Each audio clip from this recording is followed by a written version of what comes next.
Ice cream sales and shark attacks rise together every summer. Should we ban ice cream to save swimmers? Of course not. But this is exactly the kind of reasoning error that correlation invites.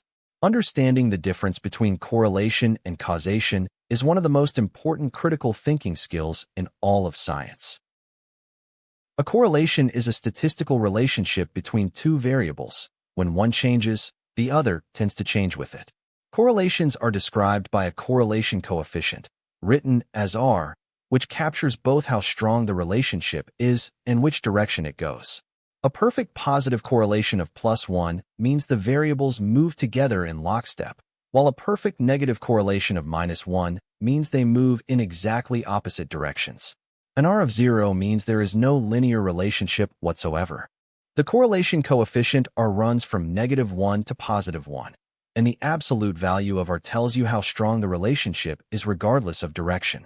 A correlation of 0.9 is strong whether it is positive or negative.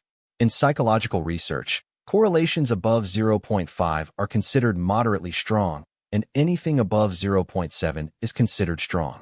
Most real-world psychological correlations fall in the weak to moderate range because human behavior is influenced by many variables at once.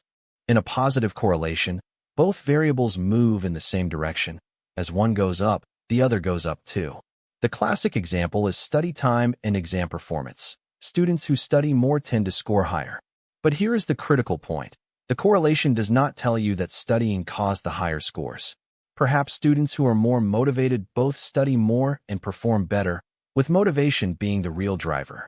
In a negative correlation, the variables move in opposite directions. As one goes up, the other goes down. Stress and immune function show a classic negative correlation. People under chronic stress tend to get sick more often.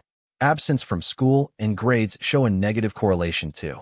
Again, the correlation does not prove that stress destroys immunity. It tells us there is a relationship worth investigating with a properly controlled experiment. The central rule is this: correlation does not imply causation. Just because two things are related does not mean one caused the other. There are always at least three possible explanations for any correlation. A caused B, B caused A, or some third variable C caused both A and B. The ice cream and shark attack correlation is explained by summer heat. Hot weather causes both more ice cream sales and more swimming, which leads to more shark encounters. Ice cream is innocent. A confounding variable, also called a lurking variable, is an unmeasured third factor that influences both variables being studied and creates a false appearance of causation. In the shoe size and reading ability correlation found in children, the confounding variable is age. Older children have both bigger feet and better reading skills, but foot size does not cause reading ability. Identifying confounders is the central challenge of research design. Even when causation exists, correlation cannot tell us the direction. People who watch more television tend to have lower grades. But does TV watching cause poor grades, or do students who are already struggling academically cope by watching more TV? This is the directionality problem, and it is why correlational studies can only suggest hypotheses rather than confirm causal mechanisms. You need an experiment to answer the causal question. A true experiment solves the causation problem through random assignment. Every participant has an equal chance of being placed in any condition. Random assignment is powerful because it distributes individual differences across conditions by chance, so the groups are roughly equivalent on everything except the variable you are manipulating. If the groups differ on the outcome after the experiment, you can attribute that difference to your manipulation rather than pre-existing differences. The independent variable is what the researcher deliberately changes or controls. It is the presumed cause in the experiment. If you want to test whether caffeine improves memory, caffeine intake is the independent variable. You give some participants caffeine and others a placebo. Everything else is held constant. The independent variable is the only thing that should differ between your experimental and control conditions. The dependent variable is the outcome you measure. It depends on what the independent variable does.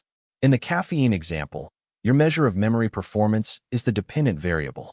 The name is logical. The score depends on the treatment. A well-operationalized dependent variable is measurable, consistent, and captures the construct you care about. If caffeine recipients score higher on memory tests, You have experimental evidence for causation, not just correlation. The next time you read a headline saying coffee causes happiness or social media causes depression, ask the three causal questions. Could it be reversed? Could there be a third variable? And was this actually an experiment? Correlation is a powerful detective tool. It points you where to look. But only a properly controlled experiment can convict a cause.